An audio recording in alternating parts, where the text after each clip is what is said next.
Peace to the queen, Mrs. BTBTV. I see you in there, What man. up, y'all? You know who it is. Your boy JD Kiss, you know what I mean? Right now Blue with Black Chris Widow. Strong. Shout out to Camden, Miss New Blue Jersey. Black All my Widow. niggas out there. Queen. Let's get right One of the into big it. toppest queens in the world. Yeah. BTBTV. Chris Strong, man. Yo, born, let's get him, man. Yeah, right, never off plan. Used to get busy with them guns in my hand. 4 or 5 or black 9 with a grand in my pocket and beef cool as a fan. BTBTV, we are not playing. Y'all just talk, we back it up and down. Sideways, F what y'all saying. We Kyrie and Kanye. This a boss talk, so you clowns should just fly away. Hop on the bridge, throw your frame off the highway. This not a game, this is business, this is my way. Real talk, your opinion is nothing to us. We gon' stay on chill, long as y'all don't violate. But it's not fair. Big E, We could be cool or your worst nightmare. We the best, I swear. And you could be my friend or enemy, I don't care. And you better be aware. Cause we coming for the whole pie and we don't share. No, it just ain't fair. But we the best, I swear. We the best, I stay up in the mix. A project politics, my mood kinda sick. Name well known from the hood to the sticks. 100 on the highway, flying so fast, burn the gears when I shift. Some people kick dirt on your name, what shoes you gave them. Broke your back for them and they got the nerve to play you. Kick rap's door off, pushed and shoved my way through. Bum rush the kitchen, put my floor up on the menu. The jealousy be hitting up in jokes.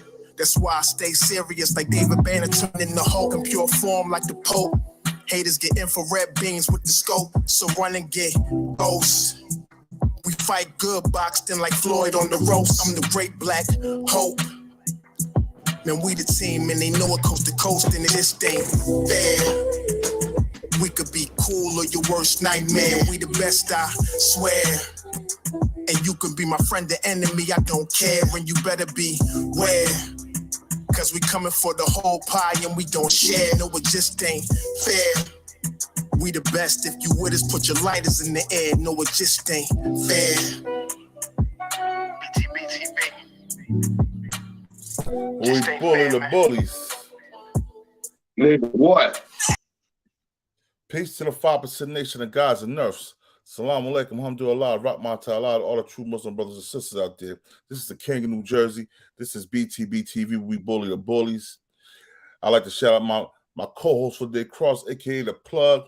We ain't no Bloods or no Crips. We doing our own thing. BTBTV across started their own gang, the Plug, nigga. Nigga, what? Nigga, what? Yo, this story, the show I'm doing today, right? I'm gonna show everybody how 50 Cent and Jay Prince started beefing. We're gonna talk about that. How 50 Cent and Jay Prince started beefing. All right. A lot of people salute, gentlemen. Salute, bro. Salute. Top of the morning. A lot of people don't understand and know why Jay Prince and 50 always had a falling out. Because 50 is before Ja Rule and Suge Knight. They went to Black Widow, peace, queen, salute. Jay Prince took their side, you know what I'm saying? He didn't know 50, he took their side regardless, you know what I mean? So 50 always had disdain for Jay Prince, and Jay Prince always had disdain for 50. But I'm gonna let y'all hear something. I'm gonna hear this Jay Prince talking slick about 50 like 5 years ago. Hold up, I want y'all hear this.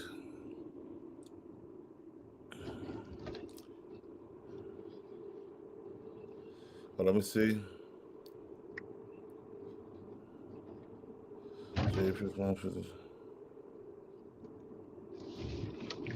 Jay Prince always getting it in with everybody, huh?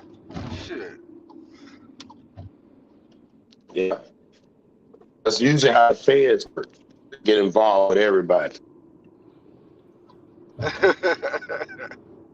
Damn. That's how they. We are the Breakfast Club, and we have a special guest in the building, the OG. Yeah, this is a special guest because he don't do interviews. He don't do this usually. Fair use. Mac Mitchell in the building. Salute, my bro. Yes. Mr. Jay Prince. Salute. Yes, sir. How you doing, my brother? Good morning, sir. Yeah. Now, I'm blessed. There's a no-fly zone in Houston unless you reach out to Jay Prince and make sure you're good. And we all right, Jay Prince? We good? Hey man, It depends on what happens during this interview. I'm loving y'all company. I'm loving y'all company. Now, Jay Prince, let's talk for a second, right? Charlamagne came to work one day. He was a little shook. A little shook. He said, you hit him up. This is how we gonna start. I don't even know if he want that out there. That's cool. I mean, it was a courtesy call. Now, what happened? What was this courtesy call? Because it had to do with Drake, and I ran into Drake the other night as well. And you have something to do with Drake's whole Fair career, use. And Charlamagne had something to do with, With what? I'm gonna tell you how bad mouthing this guy. Now explain it, Charlamagne. Jay Prince hit me, and Jay Prince said, "Hello." I said, "What's up?" He said, "You know who this is?" I said, "No." He said, "It's Jay Prince." He said, "You know you messing with my money, right?" I want to hear Jay Prince tell the story. All right, go ahead. Yeah, I mean, he was on the right page. It was a courtesy call. You know? and Phone check. Yeah, I mean, when one is on your feet, you extend a courtesy call. Say, "You're standing on my feet. Will you please move?" All right. So it was. So explain your relationship with Drake, though. Like, what's with you guys? You executive produce his albums. Yeah. Here's the relationship with Drake. My son, Jazz Prince, discovered Drake, and on the internet, brought Drake to me, and I say, "Man, you like this?" Because the brother was singing. I was like, "You like?" He said, "It's the new movement." What song was it? The one with Trey Songz? I don't remember what. I think it was a song that nobody heard. Right. But my son heard the talent in it, and he was like, "I like this. It's a new movement. You told me to tap into something that's buzzing. This boy is buzzing." I said, "Well, slime in." And one thing led to another. Here we are today. Now he did kind of front on y'all the second album. The first album said executive produced by Jay Prince. Second album didn't say that. You're absolutely right. And supposedly that slipped through the cracks, but we know cracks not that big. Right. So we got that straight on the third album. Now, there was always a rumor, we're talking to Jay Prince, that Drake was going to sign with Young Money, Cash Money. And right before he was had the pen in his hand, and right when he was going to sign the contract, he was on a tour bus. Stone salute, my brother. The tour bus stopped. They trying to incriminate. Boot Stone. The tour bus stopped. Don't fall for these kind of traps. It was pulled over, and Jay Prince was outside like, "Nah, this ain't gonna happen without me being involved." Well, y'all know I was born that night, but not last night. It is a beautiful story that took place, and I'm gonna write about it in my book. You really got a book coming out? Yeah, I got a book. I would love to hear memoirs from Jay Prince. I would definitely like to read that. Okay. That's one thing I think people don't realize about you. Like, they gotta understand the story. When you talk about the South, like Rap-A-Lot Records was one of the crown jewel of the South that actually put the South to Fair music use, fair where it use. needed to be. Like, people weren't talking about the South before UGK. Y'all come in, y'all hit that like button. Scarface, Hit that like button, that share, that subscribers, y'all come in. Before Atlanta. No, you're absolutely right. You're absolutely right. We definitely was the foundation, and the movement we had going on back then was discriminated against throughout the East. You know what I mean? Especially by New Yorkers. Go ahead. I remember on Born Nuts, you know what I mean? So, through all of that, after I was able to make the New York DJs that was in the South, after moving them around and getting their attention. You have to pull over their tour buses? Yeah. The whole thing. Courtesy calls. Beautiful. Yeah, beautiful. And we was able to penetrate and get their attention and give Houston some respect. How did you even get involved in the music business to start with? I got involved, my brother. My brother, his name was Sir Rap-A-Lot. Actually, he just got home. He just done like 23 years. Wow. And his name was Sir Rap-A-Lot, and it's something I didn't want him in the streets. So I said, "Man, you rap, and I'll support you with the rap thing." And he went to college, went off to college, and I stuck to the script and made Rap-A-Lot happen. What about the boxing thing? He was responsible for like Roy Jones, Winky Wright. Even Floyd Mayweather. Floyd Mayweather as well. Yeah, Floyd was my first fighter. I was actually targeting Mike Tyson. Went out there and met with Mike Tyson, and Floyd was in the gym with Mike Tyson. And, he knew me, and you know, it's a long story. I'm writing about that too, because me and Mike kind of went to his house that night and struck a verbal deal, and all his numbers was cut off the next day. And I was left with Floyd. Me and Floyd just fell right That in worked place. out. Yeah. I heard you still got PC of Floyd. What is? I heard you still got PC of He Floyd. said, "What A is piece it?" of Floyd. You Oh, a still piece. leave off some of that. No. That's over with. But you know, from being able to work with him, I was able to do a lot of magic. So it was a good thing.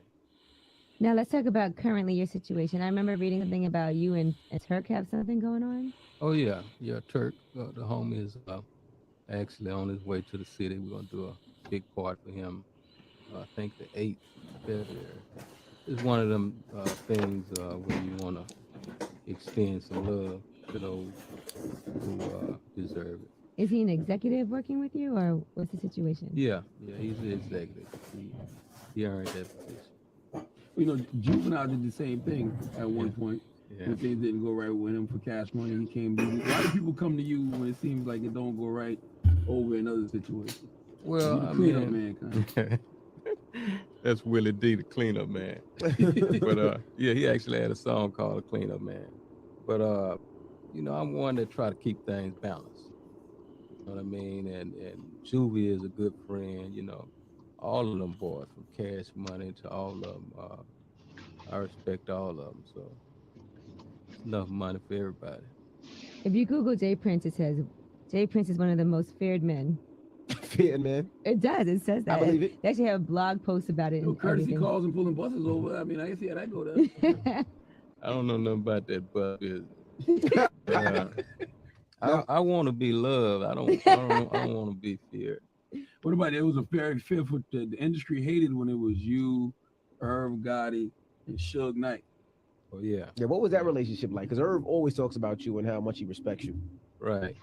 Well, you know, that was a situation where the DEA and a lot of people in high places, I feel like, attacked all of us at one time. You know what I mean? And there was a lot of things took place from every attack. Right. I wrote about that as well.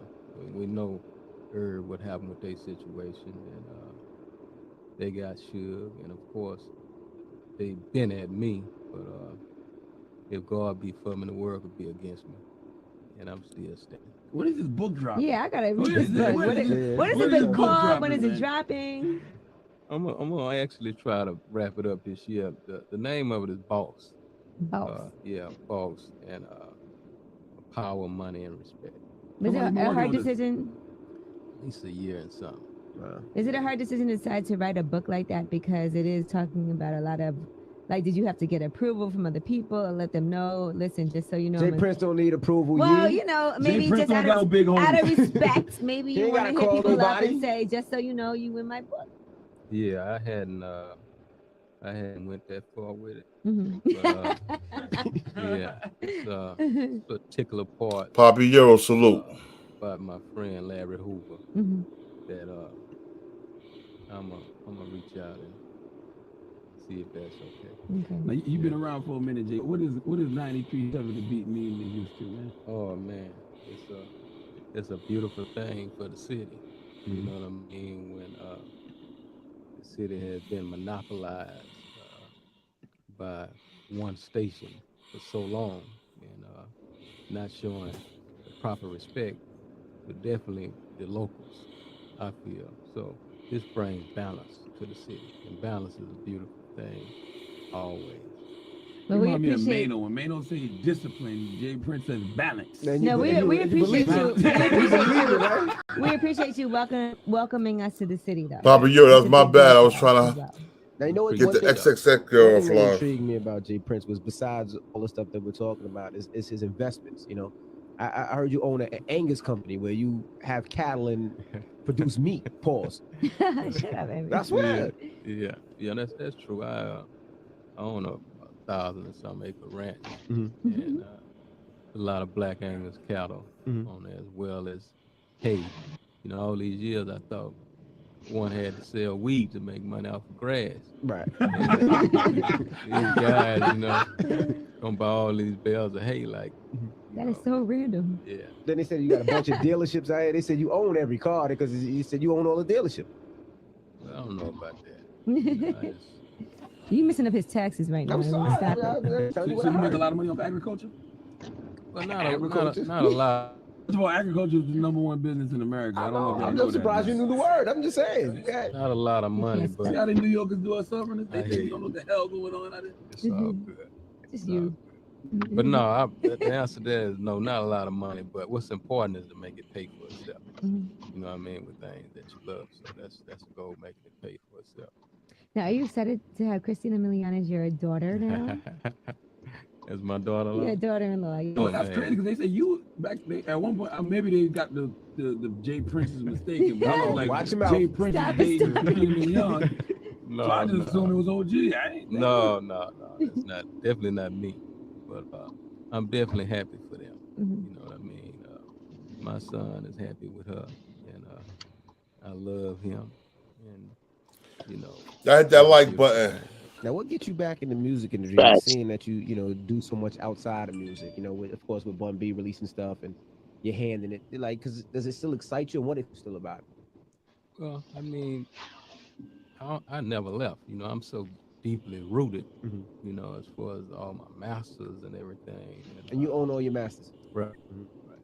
Published in master. So I never really left, but you know, I must say my passion for boxing is abnormally stronger. You know, Who's your favorite boxer right now?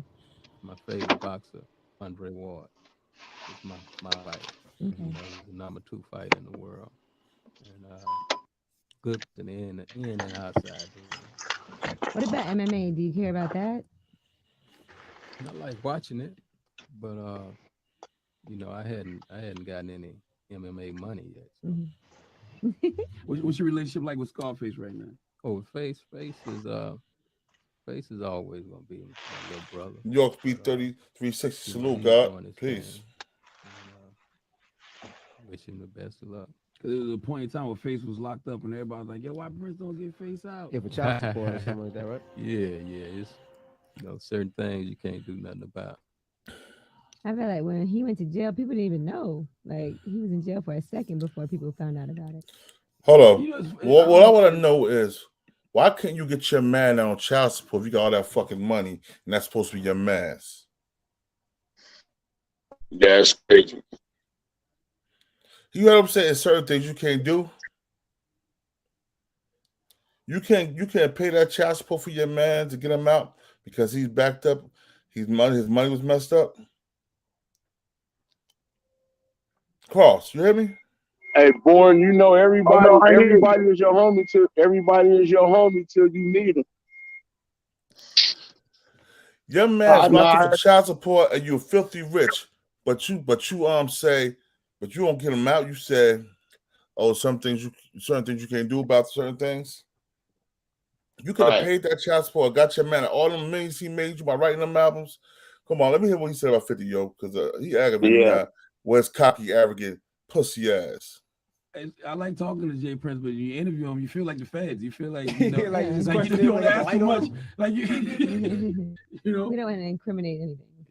Yeah, I ain't gonna do that. I mean, you know. Now, also really have UGK. much I heard time. there's a lot of Pimp C verses out there, and I heard that they're gonna release some UGK music. Is that true? You got some?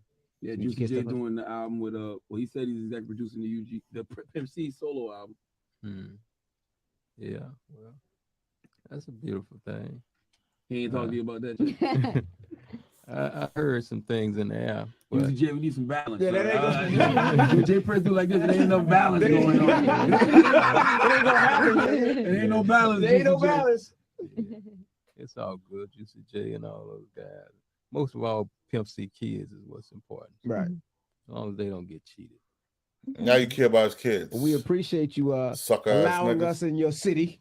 Hey, man. We're gonna be here a lot, just so you know. Hey, Absolutely. man, let's If you're do okay with something. that. We might need Let's some go of them ride some cars. So we horses might. or something. We're gonna maintain the balance. We're gonna maintain. We need some of them cars. Just to borrow, and we need to come by the compound. I heard you got a compound that looks amazing. Yeah, Yeah, we Go pay Uncle a we salute. had to have our own space. Mhm. You know what I mean? Because a lot of people don't like you. Mhm. You know, they discriminate on you out here in the city. So Right. Any need- father a cop, man. I wouldn't let him be on my You compound. is that right? Retired. He's a retired cop. Yeah. Well, even cops is, good people. Yeah. There you go. Well, Emmy's been known as an informant. Shut up. No, for real. That's word on the street, Mr. Prince. I'm just telling you, if there's anybody I wouldn't let on my compound, it's that guy. I'm just letting you know. I mean, Well, I mean, if that's the case, then he's not invited.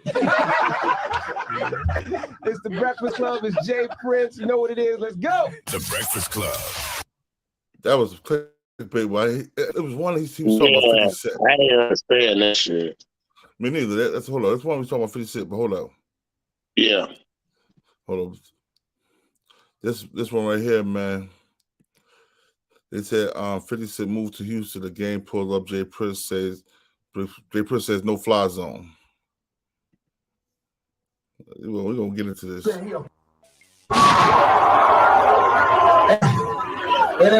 ain't no cut. What's that? Next time we're I still don't know 50 Cent here.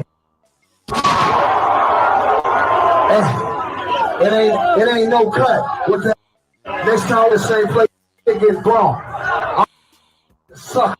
I'm say it in Houston, I say it in New York, I say it anywhere. It's straight. And I like the TV shows. Put that on the internet. I still don't know 50 Cent here. It ain't no place it gets blown. Straight. In Texas. No, 50 Cent. Oh, there we go. He's still over her mad. You know, he got a new bitter baby mama, man.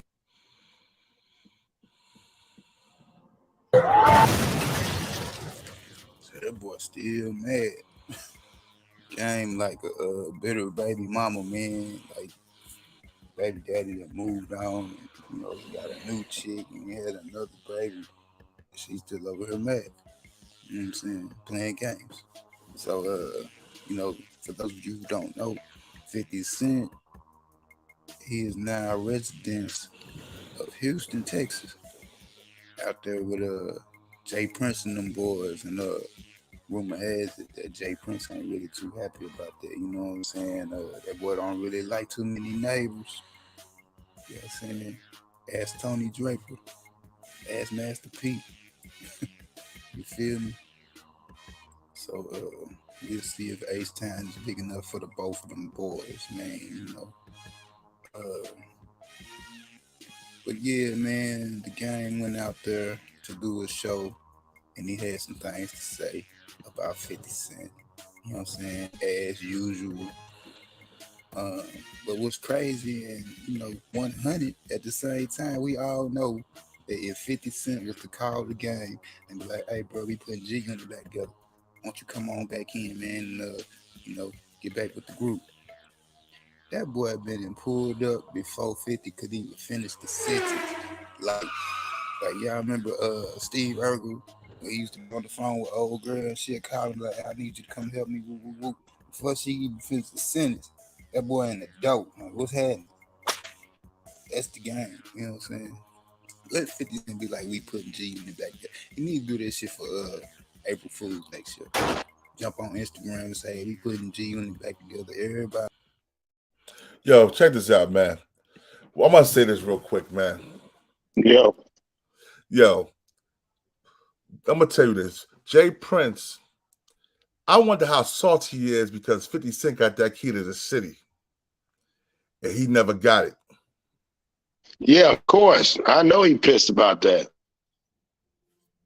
He gotta be Word, salty. 50 got bro. the key to the city. For real? Yeah, 50 Cent got the key to the city. Yeah, but we witnessed 50 get his out the mud, though. We saw 50 get his out the mud, though, bruh. Ain't nobody be mad at 50, bro. I mean, you know what I'm saying? It probably is a lot of jealousy there, bro. 50 Cent had a rise in the game. Ain't too many people had a rise like 50, and he been doing his thing, man. Shout to 50, man. I mean, they've been cats been smearing this man's name, and you know, all the things this man been through, man. I like to give dudes props, man, that can pulled it out the mud to be where they at right now, bro. Yo, I'm gonna tell you this. But see, Jay Prince, he talked all that shit, but yo, he pressed when the Ja Rule was beef for 50 beef for Ja Rule and Suge Knight, Jay Prince was holding Ja Rule and Suge Knight down, talking about 50 had a no-fly zone in Houston. But everywhere 50 went everywhere. Because he had that big nigga monster with him, you know what I'm saying? Big monster. 50 had that security.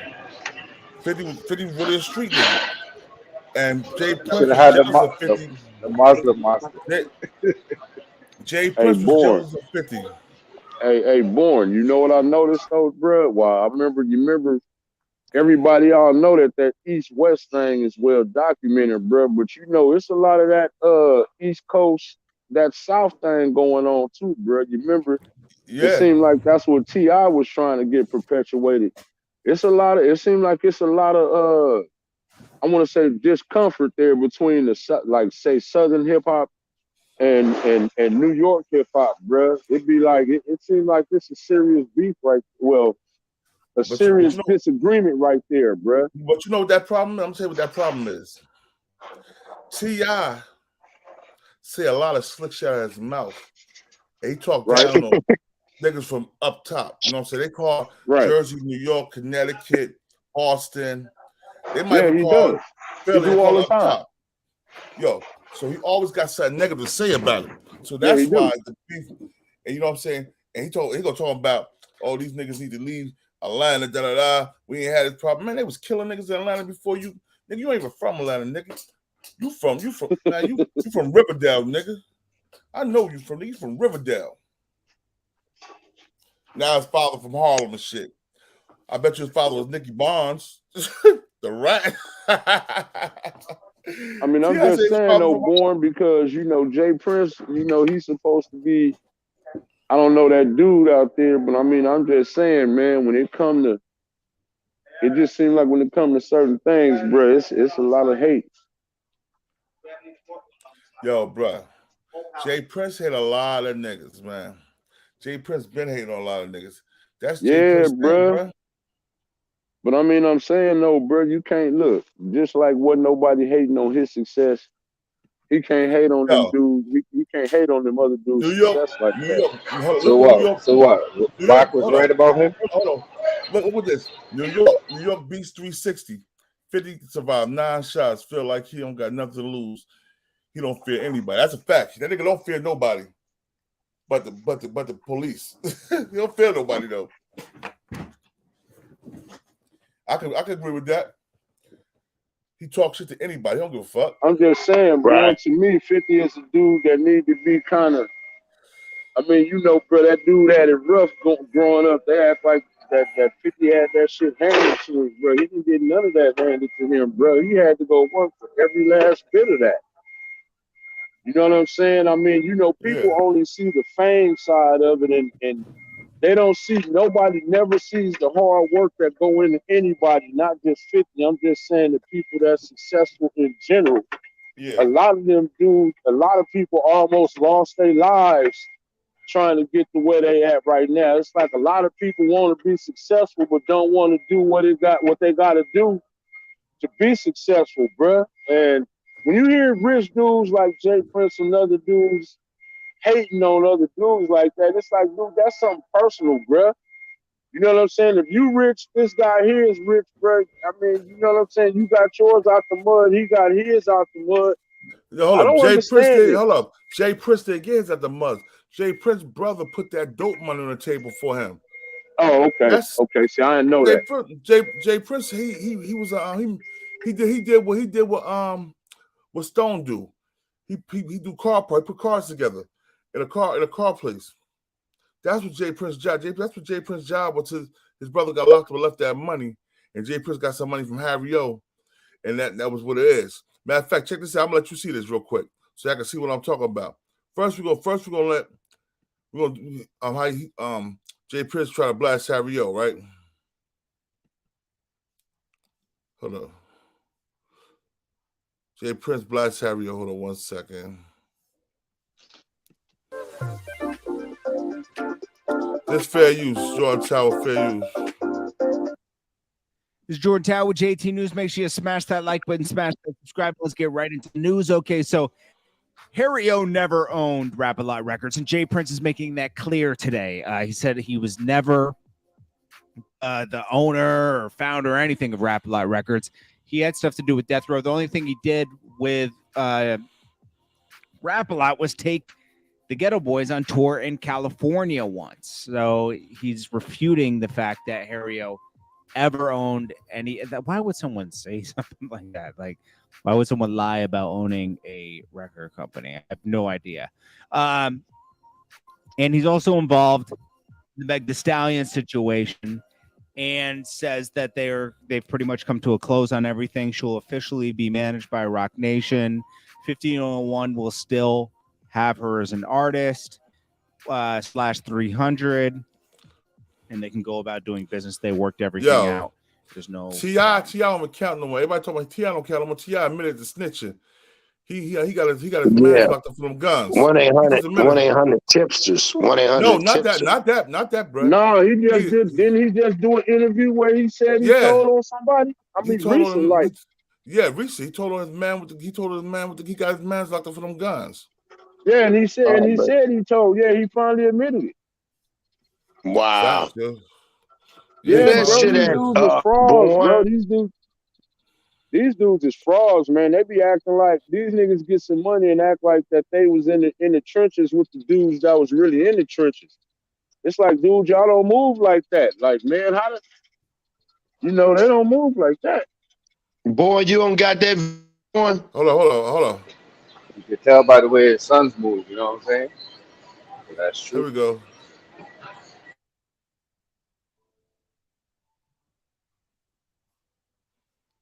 Hold on, here we go, right here.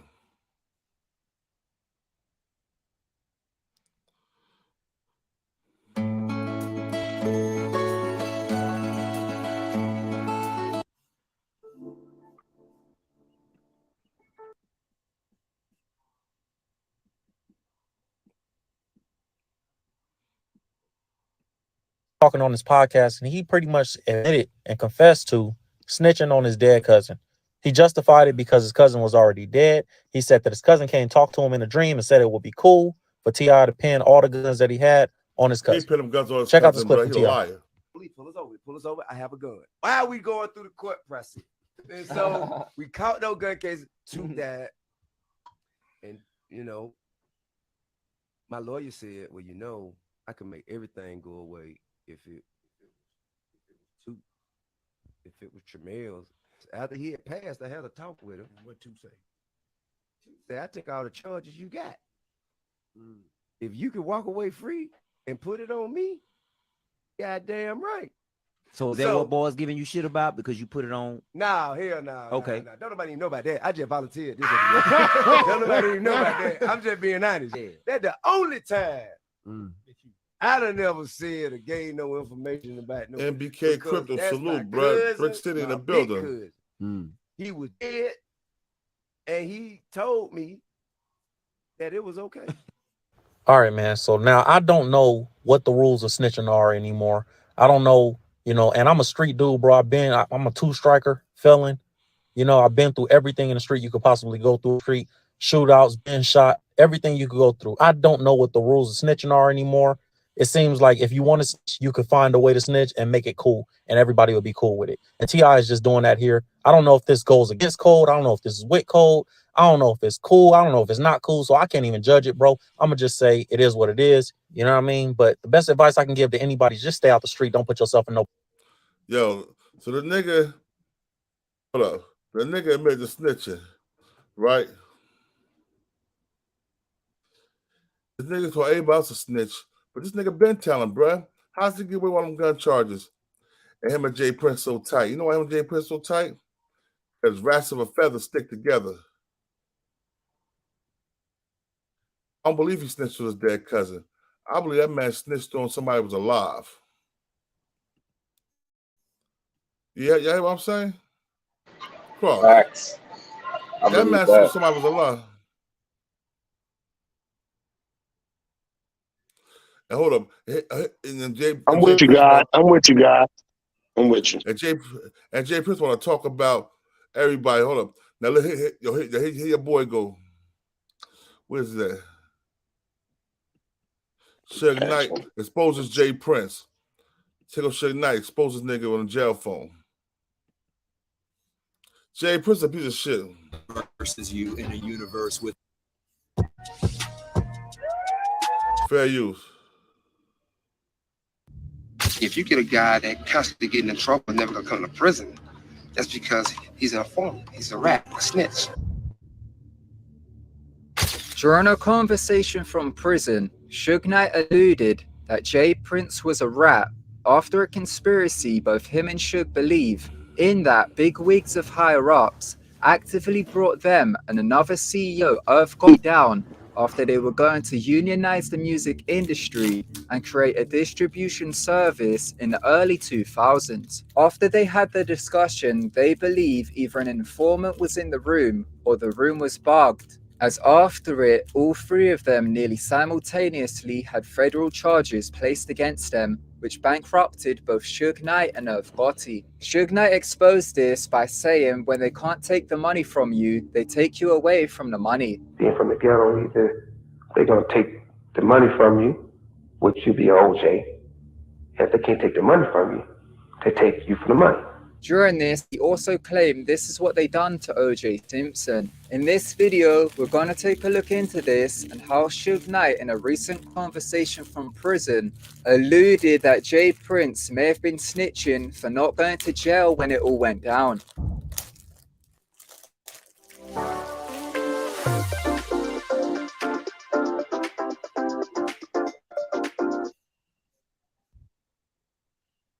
In the early 2000s, after Suge Knight was released from prison in 2001, three music industry CEOs got together with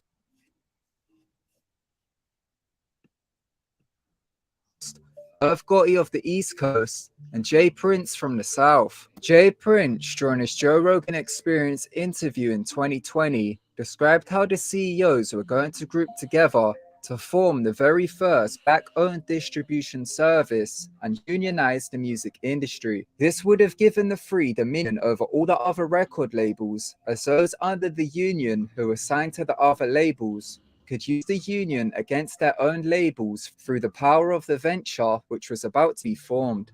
With the distribution service, this would have given them control over the narrative, as they would have been the ones greenlighting the music for distribution, which is where most of the money is within the music industry, which would have made all three of them billionaires. Therefore, this venture would have made the three CEOs extremely powerful, and they would have taken a huge portion of the music market, and along with this, they would have controlled the narrative of popular culture due to the distribution aspect. All three of the CEOs believed the room was either bugged or somebody in the room was an informant, as right after the plans were discussed, all three were almost simultaneously brought up on charges. Suge Knight's charges came from the LAPD, which landed him back in jail, Irv Gotti with the FBI, which bankrupted his company with years of a federal trial, and Jay Prince with the DEA, who had a contract out on his life. Suge Knight and officers of his record label were raided by the LAPD in November of 2002 for murder charges, which occurred just shortly after the discussion. Suge Knight's home and offices were raided, and several of his artists and employees were arrested, which temporarily brought a cease to his operation. Soon after, Suge Knight was sent back to prison in 2003. In the early 2000s, Irv Gotti was breaking records within the music industry, holding the Guinness World Record from 2001 to 2002 for having the most consecutive top 10 singles within the music charts. A few months after Suge Knight's raid by the LAPD in November of 2002, when 2003 rolled around, the FBI began to build a case on Irv Gotti. In 2003, the FBI began to build a case on Irv Gotti for his connection to Kenneth Supreme McGriff. Supreme is an American who was formerly convicted for drug trafficking who was from Queens, New York, United States. In 1981, he was a major drug trafficker in New York for cocaine once the evidence came through from the Iran-Contra scandal. In 1989, he was sentenced to 12 years in prison and was released in 1994, but he violated parole and was sent back to prison until 1997. Quiero borrar escoros de esa foto.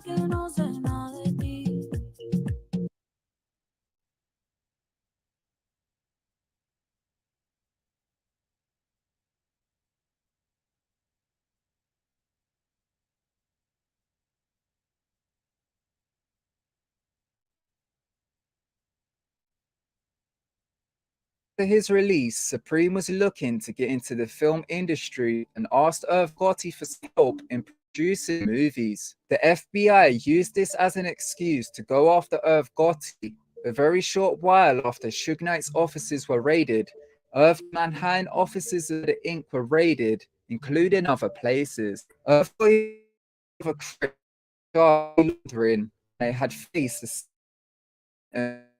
for financial transactions to Supreme for the production of a movie. Over a record-breaking company, not only all of its artists, but also being banked into the justice system, ceased to operation and collapses company.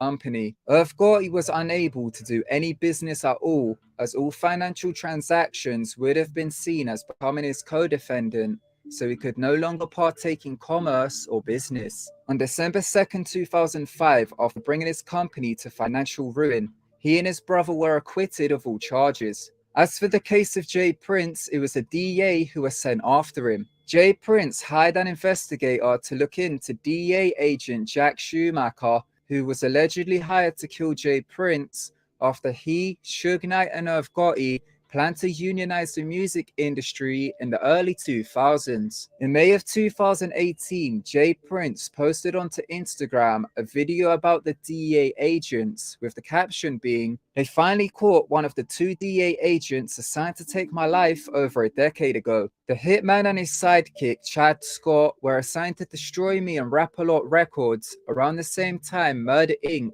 and Death Row was being attacked by law enforcement agencies," unquote. Jay Prince's investigation led him to find that the DEA agent who was assigned to kill him had publicly murdered 8 people in the past before even being promoted to become a DEA agent. In 2018, Chad Scott was convicted by a federal jury on 7 counts. He was accused of perjury, obstruction of justice, and falsifying government records, along with a host of other allegations. The charges were stemming from Scott's work as a DEA agent in Louisiana after he was transferred out of the Houston area. Jay Prince claims his investigation led him to find out that 2 corrupt DEA agents were assigned to murder him after the feds found out about the venture to unionize the music industry.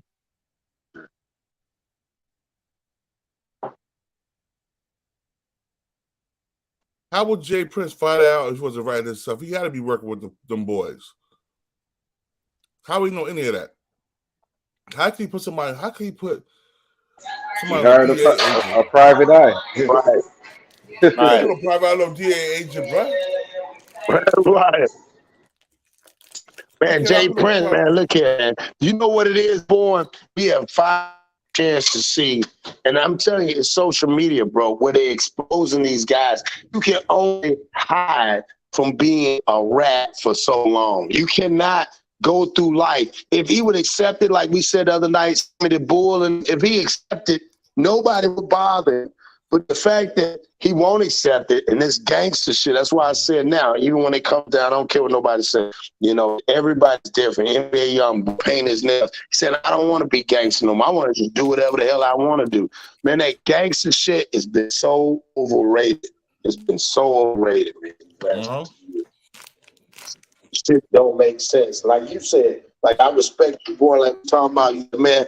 Ain't no fucking excuse no more. It's fucking 2022. You dumb motherfuckers, quit doing dumb shit. We don't make excuses for doing clown shit. Right. And I mean, just think about it. You understand? You got all this shit going on. And like I said, if it wasn't, think about it. If it wasn't for Drake, they probably would have exposed him a long time ago. If it, you know what I'm saying? I mean, as a their money ticket. Mm-hmm. Listen to this nigga. Hold, listen to this shit. And start a distribution company. We have to look at Suge Knight. We have to look at Irv Gotti.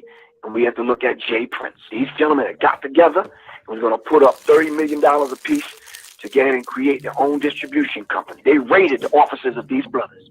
The three had each put up $30 million to unionize record labels and go into competition through distribution against the Big Four and their subsidiaries. The Big Four are Warner Music Group, EMI, Universal, and Sony. They control and own 85% of the music industry. Warner Music Group was formed in 1991 from Time Warner. Time Warner was formed from a merger between Time Inc. and Warner Communications in 1989. Time Inc.'s senior executive was once General Charles Douglas Jackson, who was actually a mediator for information between the CIA and the Pentagon. He was a United States government propagandist who was an expert in psychological warfare who used the tech America. Free music picking on record labels and saying with the Big Four. You gotta have your distributors, and the distributors used to be 7. Now it's like down to 4. So before you start picking on record labels and saying what the record labels doing, you gotta understand what the distributors doing. It's about distributing the music, putting it in the stores. If you don't have that, what do you have? It's true. That's From what a controls record label. Oh yeah, we need these, no? You know what we do need? Top with everything. This is when several agencies came after them, including the LAPD, the FBI, and the DEA. Some of these belong to the US intelligence community, which work separately and together on investigations, being of threats to national security. They get information from civilian intelligence, including confidential informants, along with wiretaps. Former FBI asset Kevin Hackey was placed undercover by the FBI and ATF to infiltrate Suge Knight's label Death Row Records, whereas posing as a bodyguard being undercover, he confirmed during an interview that the FBI had wiretaps on Suge Knight's offices and personal communication. For the case of Irv Gotti himself, along with many others, have come to believe that one of these civilian confidential informants was rapper 50 Cent. 50 Cent, who was also from New York, was connected to Supreme McGriff through a shooting where 50 Cent was shot 9 times. Paperwork revealed by law enforcement later claimed that law enforcement believes Supreme McGriff set up the shooting of 50 Cent back in the year of 2000, which was orchestrated through pager messages with Irv Gotti's employees from Murder Inc. Irv Gotti believes that officials approached 50 Cent after the shooting and he cooked up fabricated stories about Murder Inc. and Supreme to help the FBI build a case against him. As the prosecution presented its case, they seemed obsessed with having the attempted murder of 50 Cent allowed into evidence. After 2 days of tense deliberations and sidebars, Judge Edward Corman ruled the jury would not hear about the shooting or how it tied to the charges of money laundering against Irvin Chris. All 3 of the CEOs believed they were targeted by an operation which was used against them to bring the venture to a standstill. Feds hit all of us at the same time, which I don't think was a coincidence. In a 2021 conversation from prison, Suge Knight spoke on the case of Jay Prince. They were chasing illegal illegal activities going on. When they came with him, his best friend we do business with ended up doing 20 years. If you go into prison for something and the person hanging with you doing the same thing with you, they're supposed to go too, right? While speaking from prison in 2021, Suge Knight spoke on the case of Jay Prince, speaking on how Jay Prince's business partner got charged with 20 years for a drug case, while Jay Prince never went to prison. They destroyed and dismantled, murdering. You know, they done Suge pretty bad, and I was the last one standing. In an older prison interview, Suge Knight claimed that people who get caught and don't go to prison are snitches. This alludes that Suge Knight was making claims of Jay Prince of being a snitch from avoiding jail time. In this video, we took a look into the case of Suge Knight, Jay Prince, and Irv Gotti, who each put up $30 million. Yo. Yeah. Let me ask you a question. If Suge Knight called Jay Prince a Jay Prince a snitch, and Jay Prince, he keeps skating out of everything he get into, what would that tell you that Jay Prince is? A chatty patty. A chatty patty. Supreme. Yeah, supreme chatty patty. He's a rat with extra cheese. He a little Debbie meal. He a chatty patty kid. So what? You changing it to rat a lot or what? Rat a lot? Rat a lot records. Rat a lot records. Yo, because you guys see, he put all that shit in motion. When 50 was before Ja Rule was Suge Knight back then. Jay Prince was putting pressure. I tried to put pressure on 50 in him, but he couldn't because 50 wasn't scared of them niggas. Now 50 in his town. 50 in Houston got the key to the city, and Jay Prince about to get the key to the cuffs. Right. If Mob Ties and Jay Prince Jr. don't go down with these other boys, you know what happened. You got to think about it. Look at this. They said they found old boy from the fingerprints on the bottle. They said they found old boy from the finger. They said they found old boy from the fingerprints on the bottle, right? And they said by his license plate, right? Now check this out. Yeah. Check this out. I'm in the jail, right? I had a warrant. They took my fingerprints. 20 minutes later, they knew who the fuck I was. I didn't even tell my real name. They knew who the fuck I was, bro. Yeah. So they ran that boy fingerprints. If he ever been locked up before, they would have knew who he was. If they run his license plates, they know who he is from the dip because the car's his name. So what that telling me is somebody pointing him, somebody peace, yo. What that's telling me, peace, bro. What that telling me is Jay Prince Jr. or Sia pointed the police in the right direction. Yeah. Right. Yeah. See, Mob Ties. The DJ is Mob Ties. Had to. You're right, because like if you get arrested and you fail to get your name, your fingerprints bring it back. But if you get burnt up, they use your dental, right? Or your skull. What they use your dental, right? They use your teeth. The dental, your teeth. Yeah. That's how identify. Yeah. Mm-hmm. So they got a tab on your ass, Jack. You know what I'm saying? Since you came into the world with the immunization shots and stuff like that, they got a tab on your ass. Remember they take your fingerprints, your handprint, your feet prints when you're born.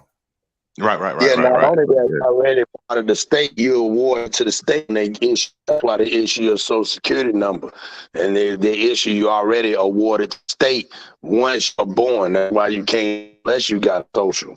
You know what I'm saying? So what that boy thought he was gonna go? What that boy thought he was gonna go being locked in the system like that? Why anybody think they gonna go when you locked in the system like that? Right.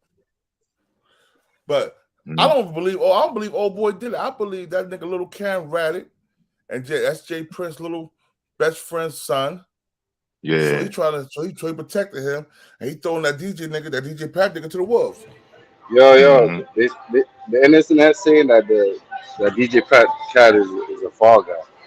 I believe that. Yeah. So because all they got to do is get 2 or 3 witnesses to point the finger, right? Yeah. Yeah. I mean, it's on him and his attorney to prove it wasn't him if they got people pointing the finger saying it was him. The thing is, if he was trying to do something in self-defense, like pull out his strap, like he heard some shit, pull out a strap, the camera called him, pull out his strap. You know what I'm saying? He seen the gunfire. He ran. The camera called him running. You know what I'm saying? Like everything pointing to this nigga, but he ain't do shit. You know what I'm saying? Say it was Buddy. And nigga like, what the fuck? No, the hell it wasn't. You know what I'm saying? But he got to prove it now, though. But he got to prove that shit now.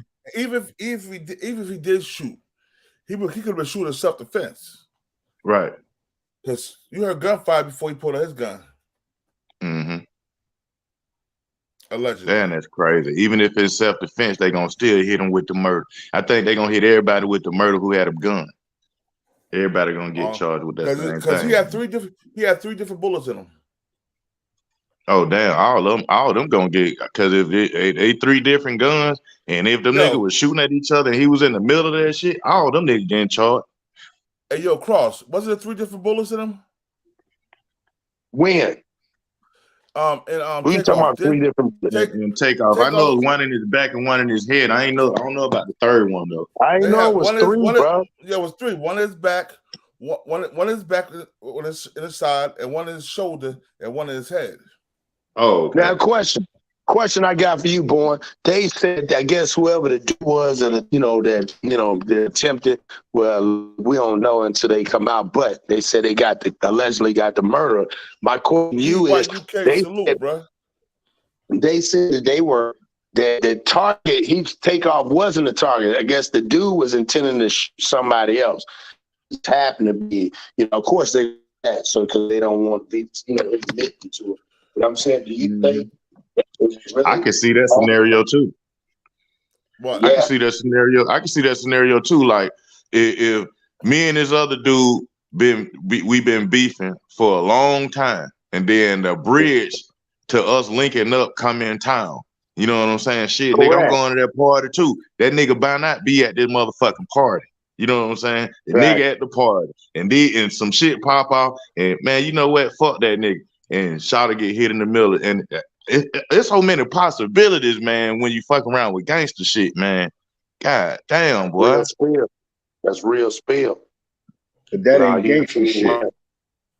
I mean, with street shit, I'd rather say. I would say when you fuck around with street shit. Yeah, gangster get the intended target. That's it. No, and that way I looked at King. I'm like, okay, so basically, like he was saying, wait a minute, if that's the gap, this is the only time I won't never get this opportunity again. Catch this nigga slipping, and I caught this nigga. Hey, yo, check this out. I want y'all to hear something. Remember Jay Prince? Right, and you couldn't hit nobody though. That's what happened in y'all just seen what happened at Atlantic Station. The nigga Ola Rent, little cousin, I mean not little cousin, but Ola Rent, little brother got shot up because the young niggas trying to shoot the op. And the damn then I killed everybody who's at Atlantic Station. Like, nigga, you don't never supposed to have no gun. But he was running with the niggas that was pulling the op. See, that's the difference. Like, and look, and they got the dude that they was trying to get that was on the scooter. See, they teenagers, they even know the difference. My point is, Takeoff was hit, and the two niggas that was next to him, so-called shooting, they shot him. It wasn't no. Just notice, Quavo didn't get hit. Jay Prince Jr. didn't get hit. Shakur didn't get hit. All of these notable people were surrounded when the shooting started on video. So the spin that everybody putting out right now is one thing, but we all know what we watched on video for 10 straight days. Yeah, we gotta stop. They say some girl came up out her coma too, though. It's a girl came up out her coma. Right.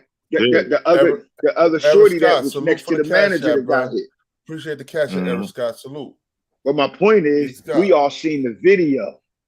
Now they're trying to tell you how your brain should have recorded what you already seen. Right. It's called spin. Like, you're not going to tell me all this shit happened when we all watched the video from 3 different angles. Like all of a sudden now it's a new story. Yeah, it's a new story. Where these niggas was at? See, it's deep. Where these niggas at in the video? See, we gotta check who we listening to at the same time, because at the end of the day, they killed that man in cold blood, bro. Live on video, like everybody else could kill. See, Same thing. They shot that boy in Atlanta. It was a whole group of like 9 kids, 9 teenagers, all of them carrying. See him coming by on the scooter, and they open up. They leave. They got the and alert. they left the young boy. They got the go ahead from an old nigga. An old nigga from over there, our Jose. I ain't gonna say the neighborhood. Yeah. King know them. You know what I'm talking about. Yeah, my nephew, he was out there when the shit happened. Yeah, Like, man, I'm putting them young niggas on, man. I told them young nigga to make them, man, y'all see the op, and any one of them nigga the op, y'all get them on site. Man, come on, man. And then you told these young niggas to do that and they don't even know how to shoot. Right. And they left the young boy. When they ran and got on the train, they left him. And they got him on camera though. Prior, they got him coming towards the op with the group. Then when the shooting started, the op was on the scooter and somebody yelled out that there you go, and niggas just started shooting, bro. Y'all remember when y'all was little and I don't know, I'm from the hood, and your parents used to tell you, like, don't go to that apartment building on that other side or down under that playground where they shooting dice or playing cards.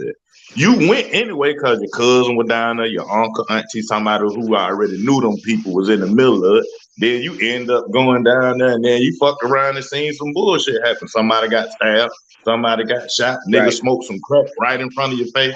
You know what I'm saying? Like, God damn. You know, and they grow you up real fast to, you know, you have a mentality to say, man, I don't want no parts of this shit. This motherfucker just hit the dope right in my face. You know, like, God damn, and you get grown and they start looking at the internet. I'll be like, man, what the fuck? What kind of world is? I want to show you something real quick. The original Go Ghetto ahead. Boy, right?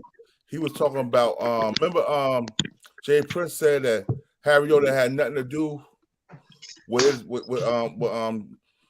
record label. Now, originally, remember the Ghetto Boys. Sir C Jukebox says Harry Yoda invested. Watch this. Hold on 1 second. I can listen to that. Sir Jukebox. We were introduced to Michael Harris, Harry-O. I know y'all know who he is. We were introduced to Mike, and James went to. We all went to California, and they had a meeting. And when we came back, the nature of the Ghetto Boys, the way we did things. James didn't want to. He wanted it to be more gangster. So basically, after the meeting with Harry-O, he wanted to be more gangster. I don't. Right. I heard from a source. I'm not going to say a name. That that James was afraid that Harry-O was going to try to take the Ghetto Boys from him, and he wanted to. He took us from California quickly after that initial meeting with Harry. After that, it was like maybe it wasn't the initial meeting because we had seen Harry a few times. After that last or final time with us seeing Harry, we never saw him again. The person other than Scarface who's been able to eat from the legacy Ghetto Boys is Scarface and James Prince. Exactly. The Fat Boys were big at that time, and we did the tour with the Fat Boys and MC Hammer before he blew who he was. We did the Wipeout tour with the Fat Boys, and we did a lot of individual tours. And Harry-O, the guy who was responsible for giving Suge Knight the money to start Death Row Records, this is the guy that I knew who was like a father figure to me. Before people even knew who he was, Harry-O would fly down to L.A.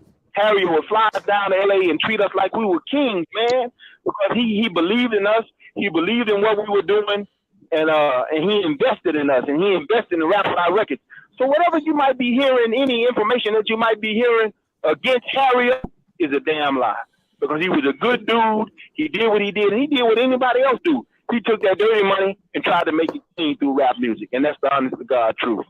I believe. If you remember, the Ghetto Boys had a song called "You Gotta Be Down," and the first 3 verses said that from Brooklyn, New York, I'm down with Brother Roddy. Trenton's the land of truth. I'm down with Radu Ski. I'm down with Jay from Houston, and I think you should know that when I'm down in LA, I'm down with Harry O. This before anybody knew who Michael Harris was. Me, Johnny C, Reddy Red, and Raheem had already established rapport with Michael Harris. This way before Death Row Records or Godfather Entertainment. Michael was already taking care of us at Rap Alive Records and Jay Prince. All right, and Jay Prince just said that in what was that? The Breakfast Club that Michael Harriot didn't put no money to his record label. He said that on the Breakfast Club. That's bullshit. Like we've been knowing that shit for 30 years. Stone, he didn't admit that shit. Jay Prince didn't admit that part. He said that Michael Harriot had nothing to do with their record label. That's what he said on the Breakfast Club. Yeah, he said that nowadays. He said that nowadays. You know what's amazing though? Yeah. Like all you gotta do is go look at the Ghetto Boys videos. Yep. You know what's amazing though? Back in the day, $10,000 went a long way, and a lot of niggas couldn't come across $10,000 or $20,000 like that. So now you fast forward in today's time, and you say such and such say you put in, which man nigga ain't really put in with me. Man nigga did this little thing. Man, that's putting in with you, brother. Help you get going. You know what I'm saying? But niggas shoot that shit down like it 10 ain't racks, $10,000 in '88 would have started your label independent. Yep. You could release an album independent, and the only problem you would have in '88 was distributing, and we had our own network for that through the street. That's how Snoop sold 800,000 copies in 2 weeks. Hey man, what's old boy name in Chicago, man? Used to be at the station. He was one of the biggest distributors for independent music, man. Old guy, man. He passed away a few years ago. Damn, what's his? I wish somebody from Chicago was up there who doing music. Are you talking about the one dude? Go ahead. Hold on. Are you talking about Oscar? Yeah, the old man. Yeah, old man Oscar. Yeah. Oscar. Yeah, that's what I just about to say. Oscar has some stake in Club Dreams ATL too. Yeah, Alex rolled the clubs together. Him and Alex was a partnership together. Yeah, Oscar wasn't no joke, dog. Oscar, yeah, he was the man. He was the man. He put you on in Chicago. When he died, it seemed like that whole little thing died too. Like it's hard to get on. It's hard to get on like you used to in Chicago from Atlanta. He used to help niggas out. DJ, I think the problem is we was taught coming up, be patient, and we had to put in little small steps to get to the patience. So when we got it, we know what we got. These kids, it's like I say, we are in the drive-through era. It's like I order it, I go around the side, I want it right now. There's no in between. It's a wrap around the corner. If I can't, I'm going all in there. Why you ain't put shit in there? And I got to go. I got shit to do. And that's how these kids think. It's like everything is so drive-through. It's a drive-through era. Nobody wants to put in the work or just think about it. All these guys. Hold on one second. Stone. But he didn't admit to Harriet putting in money and flying them down there, taking care of them. He said he went there and they looked out for it. They held them down. Right. That's what he said. He didn't say nothing about Hey, King, you remember KB slapped the shit out of Scarface in the middle of the bounce? Huh? KB? Yeah, cause Scarface had made an article about the Face Mob saying that he was tired of babysitting them niggas. They were saying they was living out there in Houston, broke, hungry and shit. So KB had got down with them niggas from Chicago, them 100 niggas. So anyway, they in Atlanta. Everybody in Atlanta. Goddamn Scarface go to the club. He with goddamn Mason Big Egg. He with Block Big Egg. Greg Street ain't that big, but you know he was Greg Street and goddamn Kurt Frost. All the Scarface with all these niggas. So KB walk in the club, see this nigga goddamn walk across the dance floor right to the VIP and goddamn you heard that shit. You heard that shit clean across the club. Wow. Hell yeah. I'm like, nigga, like, what the fuck, nigga? I goddamn swung on Scarface. And couldn't do that, brother. Deep on Bankhead that night. What? Hey man, they couldn't do. They had to make that phone call to the street. Like, man, tell them folk to back up, man. Tell them folks about, yeah, man. They had Jay Prince had to make a call to you know what I'm saying, to help them out, to get them up off their ass.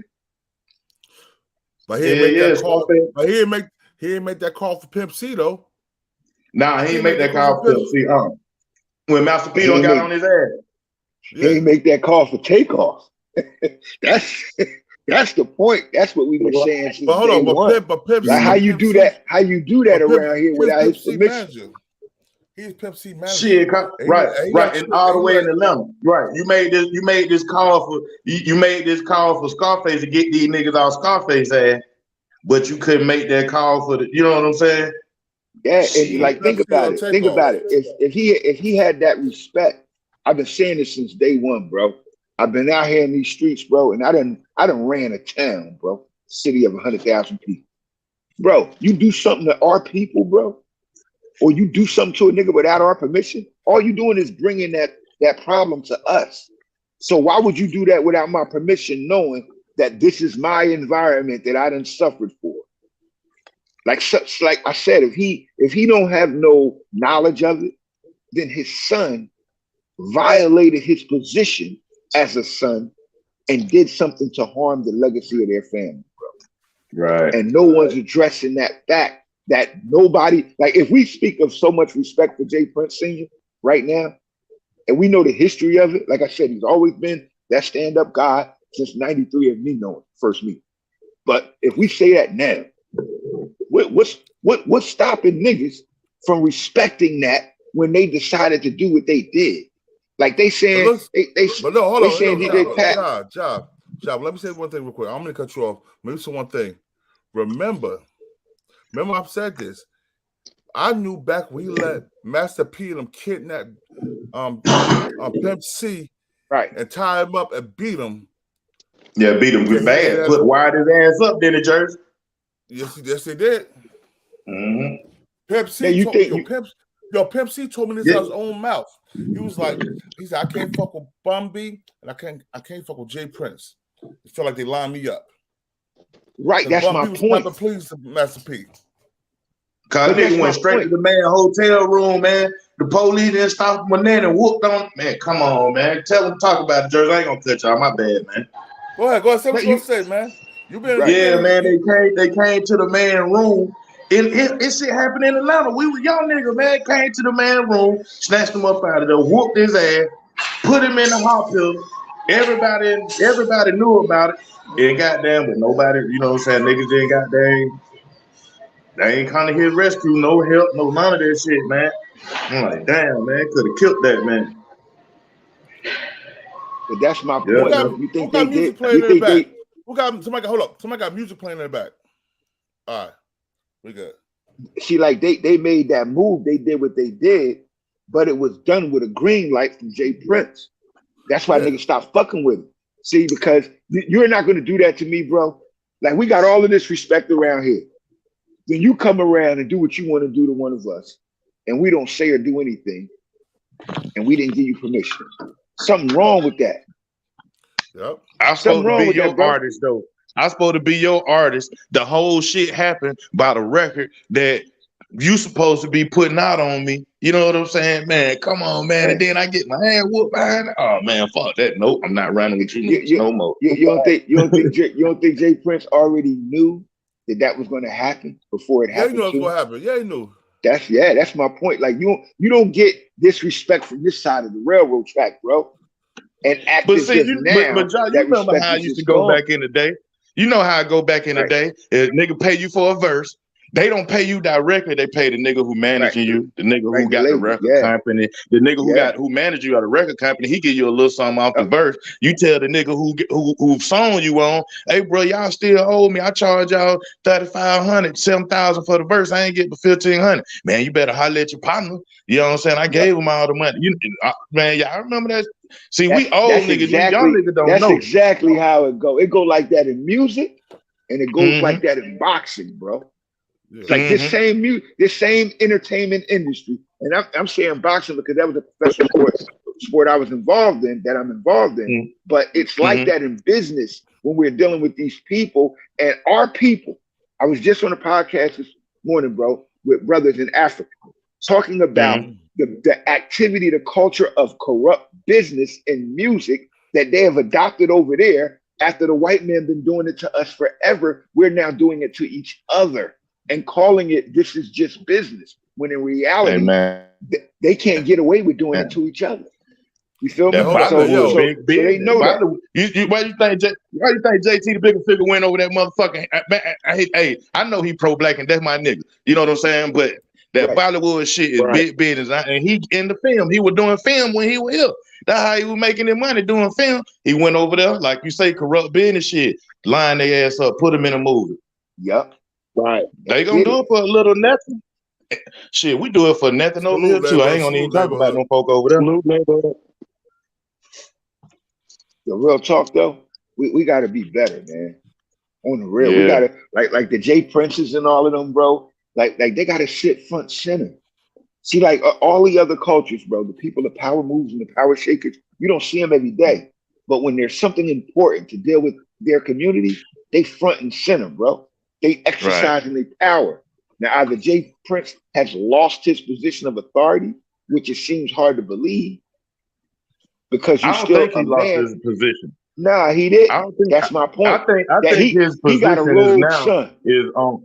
I think his position now is more is higher up now. Like at one time his position was, you know what I'm saying, helping a nigga keep a roof over their head so they can keep their little block going or whatever. You know what I'm saying? Now his position is helping these motherfuckers keep their businesses open. You know what I'm saying? And, and the police keeping gas in their car, you know, and the ambulance keeping gas in their car and their trucks and shit. You know what I'm saying? So I think he kind of not out of touch, but you know, like like people, you know, like you can see the folks that say, man, you can't fuck with us no more, man, because you on this other level, man. You dealing with all these old people in healthcare and shit, bro. We down here still trying to make it, man. And, you know, you ain't on this level no more. That's the problem with black people, though.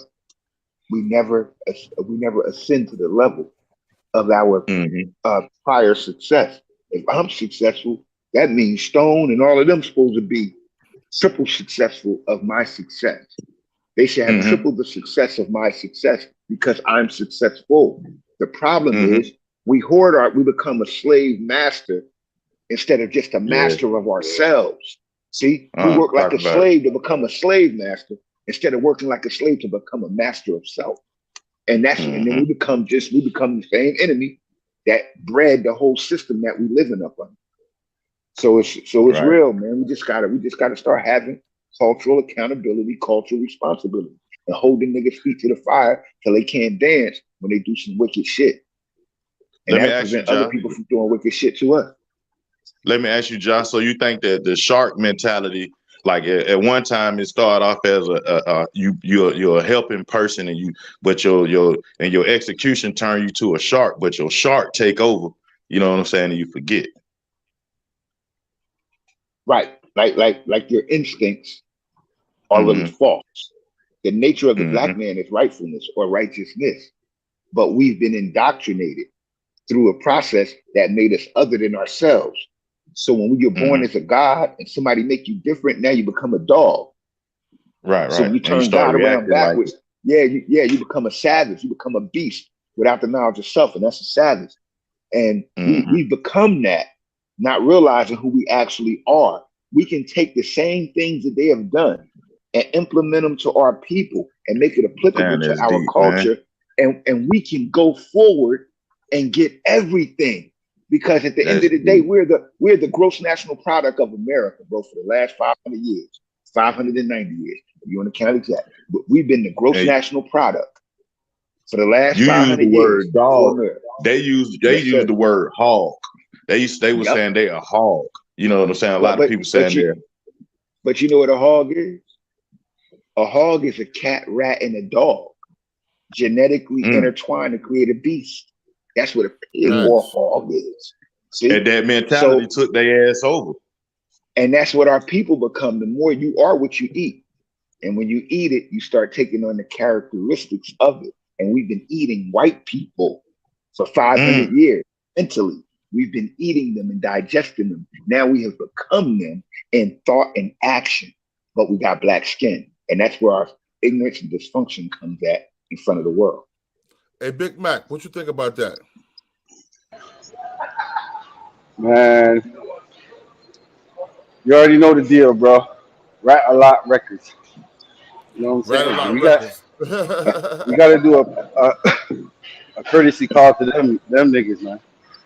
Cut the bullshit, cause you know y'all talk about checking in, but y'all can't even respect the rules of checking in. Even people are dying in your city. You know what I'm saying? Man, I'll be damned if a nigga yo. come to my city. I invite a nigga to my city and something happens to him. And you responsible for him, right? You know what I Yo, mean? bro, check this out. Check this out, The bro. I'll be goofiest shit. damned. Hold on. Look at my face. Look at my face. I'm gonna take my shades off real quick. I'll be damned if I go to anybody's city and check in when I'm 6'7", 325 pounds. It's not happening, dog. And believe I'm gonna have that. And believe I'm gonna have that Nino on me. Believe that. It's not going down like that. Nobody gonna have me checking in, bro. You crazy as hell, dog. You got me fucked up, man. I've been all over the world, bro. I've been all over the world, mad different states, country. I did my thing, man. When I was bodyguard, man. I did my thing while I was in the streets, man. I traveled. I made moves happen. You know what I mean? Ain't nobody tell me where I can't go. I'm the sole controller of the universe, nigga. I go wherever I want to go. Wherever I lay my hat is my home. That's because you got knowledge of self. That's because you got knowledge of self. When we were young, growing up in an environment where you had consciousness as your foundation, I was told as a 10-year-old child, your physical circumference is 18 inches square from your physical body, and you are to stand on your square and rule wisely. So we knew as children, wherever we were representing a bigger faction, and that made us different than other kids we grew up with, born. But now we have to give that voice to the world, being that we had a vehicle called the internet. Because imagine if we had the internet when we were kids. Yo, look at that. The whole West Coast would be at knowledge of self. Look at that picture. Hold on, I'm gonna let you see that picture back there. Hold on. Look at that picture back there. That's little born. That's me when I was little born. Big ears and all. You already know. You already know. What I'm saying? You already know. Even then, I went where I wanted to go. I used to get my ass whooped. My mother, man, we wanted to go outside and play. Man, I'm from Elizabeth. I'll be all the way in Roselle, Linden, Hillside at 8 and 9 years old. The fuck I'm doing all the way over there? I'm gonna go where I wanna go. And then King look like that nigga that's been at the playground. Let them swing too. It's their turn. You get off. Like, God damn, okay. He 12 years old and he's 6 foot. And then goddamn patrolling the playground. But we need that in our community, bro. Listen, my son about to be 13, December 23rd, and he's 6'5", 240 pounds. Well, he got a beat. That's a huge Jack. So that sounds like a linebacker. He's an offensive line. He's offensive line, Nice. and he play defensive end. Yep, that's what's up. Hold up. Yeah, he gonna get it, man. Neighborhood. Jay's a rat, bro. Ain't nobody make many fair charges to get away scot-free. Everybody do crime most of their life, do a little bit of time, bro. They get convicted of something. Yeah, it's a part of the game. Now, but hold on. Let me ask y'all though, because I know y'all a little older than me. So when you pay, but if you got the money, like most crimes have a fine, right? They got a amount to it, and if you can afford that amount, then you know it's like, okay, we'll holler at you. You do 6 months, maybe a year, like T.I. did. T.I. paid the $3 million to I think $5 million. Listen, T.I. ratted. Yeah. All we gotta do is. But he didn't pay. Then he paid the restitution though. He had to pay that fee for that fine though, right? He had to pay that fee though, right? Yeah, everybody got to pay the restitution, man. And then he did a year, right? T.I. did like a year, right? Yeah, he did a year, but he paid $3 million on that fine, which was, I think that fine was like up to $3 million, and he paid that, and he did a year. Right. That's because the moniker is this, and we should understand it. We have those of us that haven't learned it yet. If you're young, learn it now. Crime pays. That lie that crime doesn't pay, crime pays. So that's what I'm saying. So the amount of money that he paid would have been the amount of money that it would cost him cost them to imprison him for 20, 30 years. Right, but you have to Right. also you have to also have compliance. See, with that Okay, I got you. I got you. I got you. that means you have to agree to the time. admit your recognizance in whatever crime was taken, and two, give all connecting information that you possess to that crime. I got you. And if you had anything to do with that crime, you knew everybody had to do with that crime. And if we take an example and pay the fine and do a year. I got you. Let's look at real money. Let's look at real money in crime. The other guys that go to jail that the feds get. See, the feds got good by getting their own before they ever had to come with us. And we got to recognize that. So this been going on for 100 years. Since 2022, we go back to when the feds was chasing the white Negro and the white nigger, the European Negro and the European nigger. Back then, that's what they called them, the Italian and the Irish. See, the reason the feds got a 99.2 conviction rate. 99. No, it's 98. No, whole parts of it's 98. It's like 99 or 98.2. No, it's 98.6 conviction rate. Right. God, so damn. if they because what they do is when they come get you, they come in to get you. And that's my point. If you last in the game for 40 years in crime, bro, everybody else that's been old as you are in crime, know that you have a connection. And your connection is not an ally to the crime that's being committed. Meaning, in other words, you either told or you're paying and telling. And those two variables is what happens at that level of crime. Check this out. T.I. had 2 felony convictions already. He got caught with all types of guns, AK-47, techs, silencers, bulletproof vests, all that. And he only get a year and a day. But you got to remember, it was the silencers that was the thing that was illegal. That's what he got charged. Yeah, No. Like 5 years apiece. So that's what I'm saying. So him paying the restitution for 5 years. That's what I'm saying. Like him paying that amount plus telling plus the year. Yeah.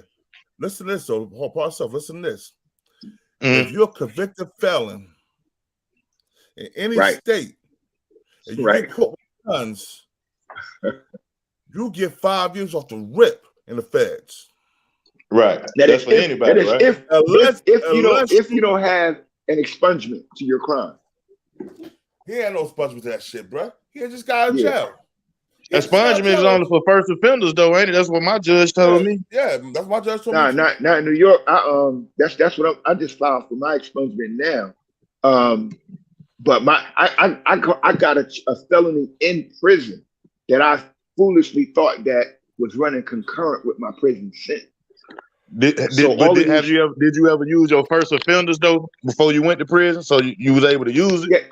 Yeah. I was up under what they call a youthful offender at the time because they caught me on my 18th birthday when I committed the crime. I was 16, so when they caught me, I went to prison, but I went up under in New York what they call a youthful offender status, or YO. So my youthful offender status protected my charge from the public when I got out. That's why they gave it to me.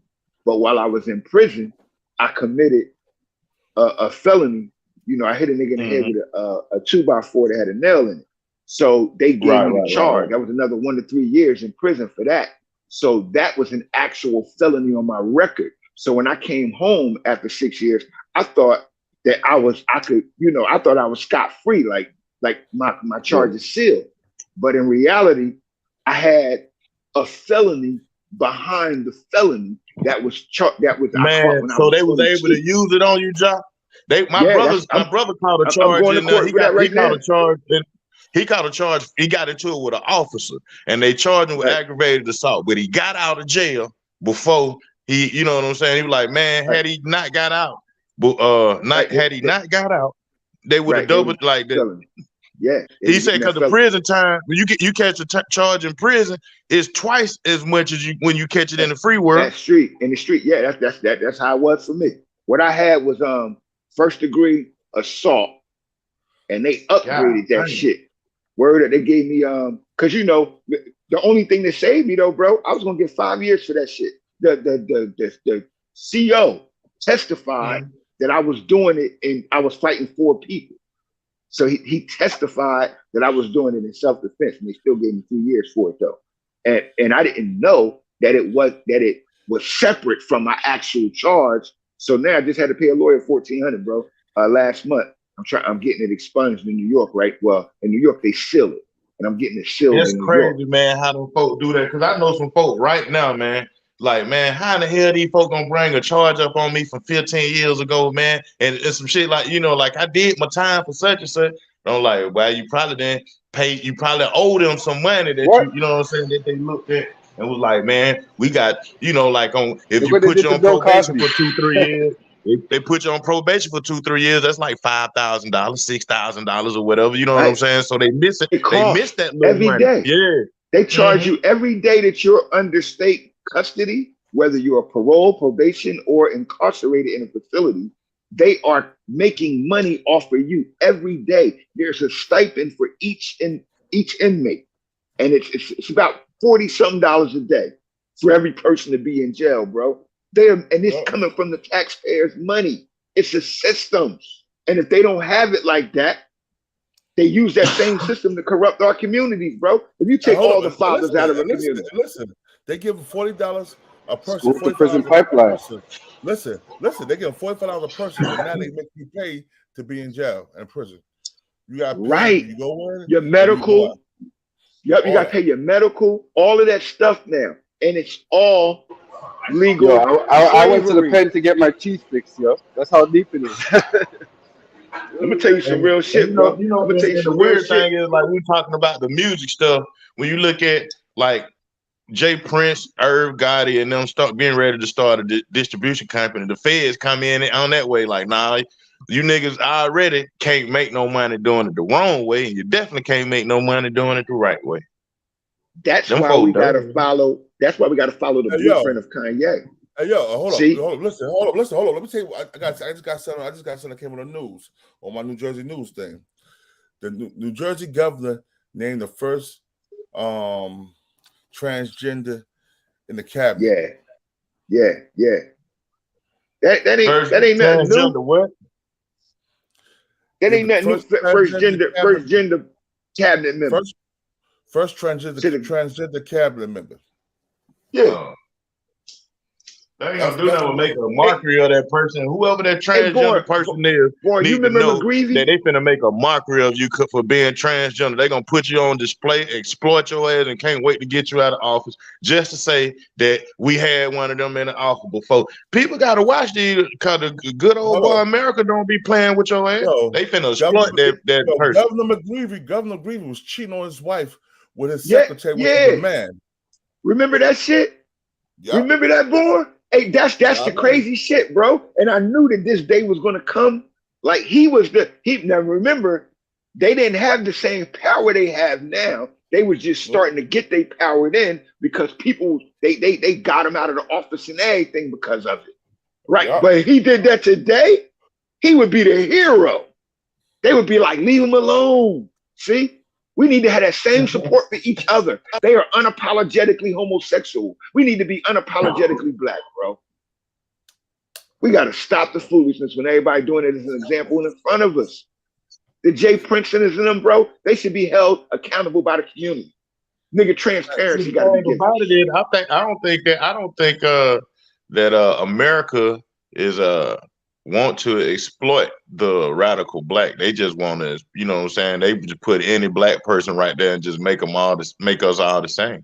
You know, like we got a black person. Y'all ain't got no radical black person though. You know what I'm saying? Y'all ain't got a strong for the community black person. You got a black person, and we salute that black person that at least tried, but y'all ain't got the right black person. Like No, they don't, bro. Black people look. No, they don't have the right black person. Like Raphael Warnock and Herschel Walker. Come on, man. Like Raphael Warnock and Herschel Walker. We the only people on the planet without a leader, a cultural leader. See, you talk to Indian people that are not even spiritually religious. Guess what they say? The Dalai Lama is still my leader. See, there's a person that you have to have that represents your people, as the representative, he has to be the total embodiment of your people. We got that. We just don't subscribe to Minister Farrakhan like we should. If we were, we'd be following the advice of that elder that has proved it for the 90 years that he's been alive, and we can advance what they've been giving us. That's why I just told you in our position. I just jumped out. That's why I hopped out these niggas line, man. I said, I look at Farrakhan. Farrakhan don't be dissing Jesus and all that old shit. And the man I lived there 90 years. I'm going back to the old way, like my grandmama know, like Farrakhan. I'm just gonna be, you know what I'm saying, try to be a good person, do right by folk, and you know what I'm saying, do that shit. Listen, that nigga lived 90 years. He's over 90. You know what I'm saying, still alive, still going. And yeah, we don't want outlived that type all of the detractors and all its enemies. Talk about it, man. Ain't it, man? When we look at that reality, we got to start understanding where we are in this is the sensation of time. Like Farrakhan is the brother. He's the younger brother. He's the protege to Malcolm X, Martin Luther King, Marcus Garvey, the Honorable Elijah Muhammad, Dimwalk Vesey, Nat Turner, Noble Drew Ali. He's the quintessential protege of all of them guys. And we have them. And what I'm blessed with is that some of our brothers and sisters throughout America, man, has lived up and adopted that philosophy of being unapologetically black for us. That's it. And we got to start talking like that, bro. The ones running for why shouldn't those unapologetically black people, some of those folk run for office though? No, because one thing about this is this: we have to assign those in our communities that's made for politics to become political officers to our community, but we have to direct their agenda. That's what every other community does. We have to stop being ignorant, like our grandparents was when Malcolm X was alive. See, when Malcolm X was alive, our grandparents got caught up in the controversy that Malcolm X had against white people. So they were cowards. See, and this generation is the same cowardly generation because black people are dead. Only thing we believe, love, and fight for is something that's dead. You hate the nigga every day around the way. Soon as he died, oh, that was my man. Right. See? I only love Jesus. Yeah. Why you only love Jesus? Because Jesus is dead. He can't hold you accountable. I love Martin Luther King. I love Malcolm X. Hey, if you love Malcolm X, why you ain't got your ex? See? You should be doing what Malcolm X did, right? If you love him, if you love Jesus, why haven't you challenged the people who have the same enemies of Jesus? Jesus had 4 perennial enemies: the rabbinical order, the Roman government, the Sadducees, which is the financial Jews, and the people. That's how Farrakhan talk about it too. Exactly. Who's his enemies? The media, the Jews, and the government, and his people. Jesus was Mr. Hosanna, Hosanna, praise me, my Lord, on Wednesday, when he came into Jerusalem on the back of a donkey. But by Friday, those same people that were saying that's my man on Wednesday were saying kill him on Friday, because the media put something out within a 36-hour period that influenced the people to think opposite. They spent the situation, and Jesus became Mr. Sedition now. Mr. I'm against the government. That was his charge. That's why they killed Jesus. See? But we don't know the true history. We don't understand it because we keep believing in what's dead. Well, what about the man that's amongst you right now? That's why you living.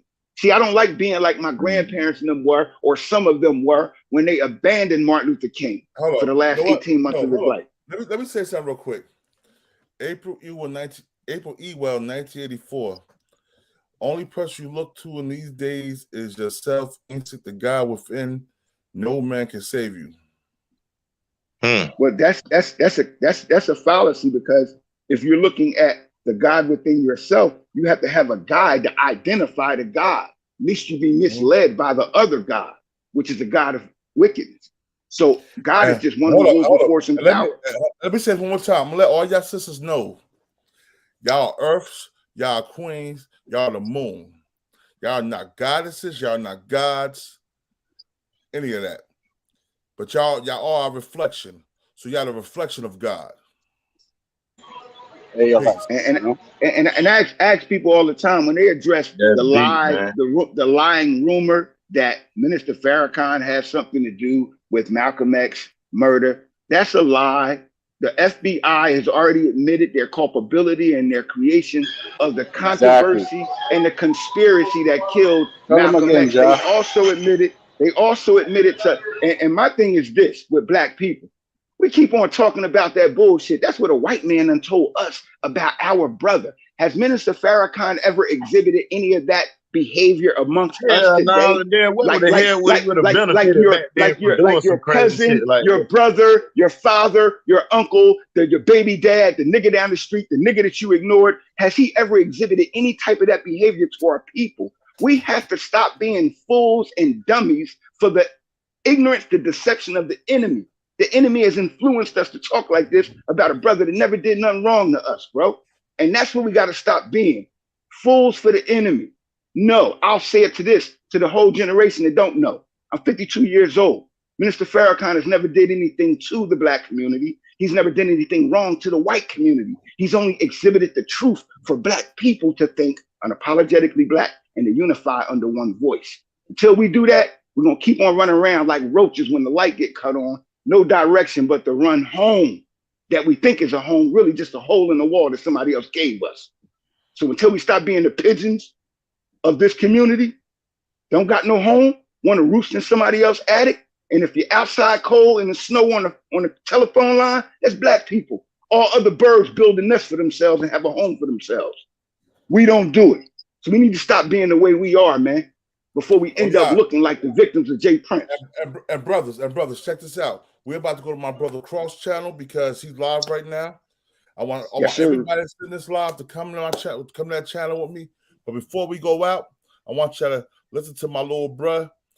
Everybody, don't leave yet. I want you to hear my little bruh speak his shit. Hold on 1 second. All right, peace, y'all. I'm gonna go to the chat.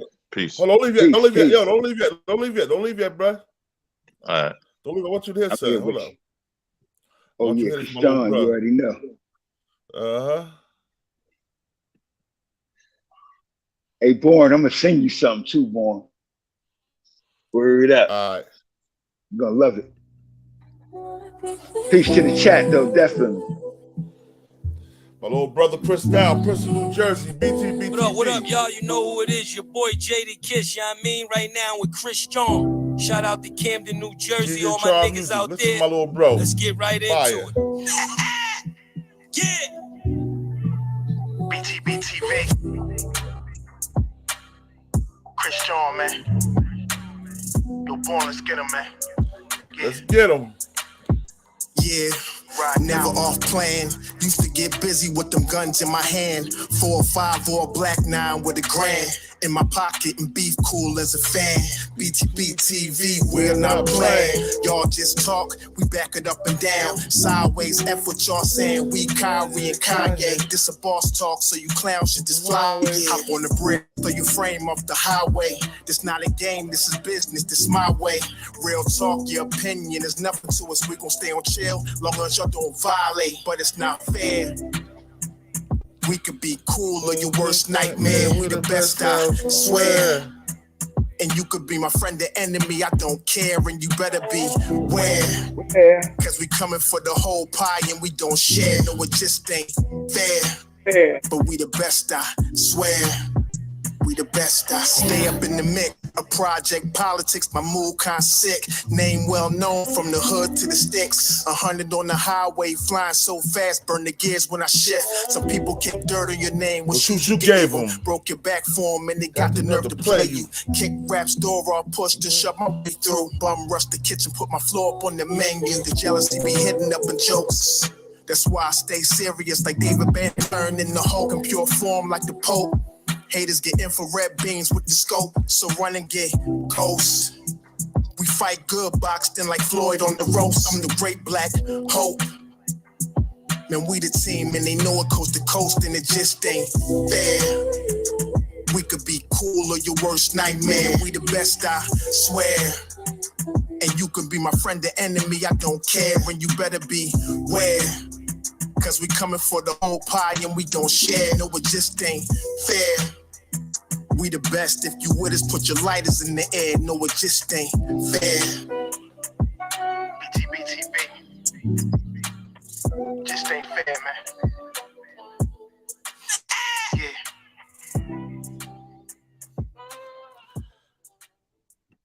Yeah, we're about to end this. This is the King of New Jersey. This is BTBTV with John Muhammad, Big Mac, Mac Mizzle. You know what I'm saying? We're going to my boy Cross the Plug show. So everybody, yes, sir. Peace to the 5% nation of gods and earth. Salam alaikum, alhamdulillah, rahman to Allah, to all the true Muslim brothers and sisters, and to my BTBTV family. We ain't no Bloods or no Crips. We doing our own thing. BTBTV that started his own game. Like, nigga, what? Salute. Peace. Peace to the gods and earth. I'm going to drop the link right for you right now for his channel. Hold on 1 second. See if I can hit it. Yeah, I don't go to. I'm about to drop the link now. Hold on 1 second. Cross the plug with the link. Tell her that I bet she was arrogant as hell. 10 months she ain't been there, and this is the second one in 2 years. All types of. All right, King, I'm gonna see you over there, man. All right, no doubt. Yep. Already. I'm about to drop the link right now so I can hit it. No doubt. Already. Drop the link, y'all. All right, drop the link in there, y'all. Yo. The link. Everybody, let's go to Cross Plug channel and support my little bro. All right, now, peace.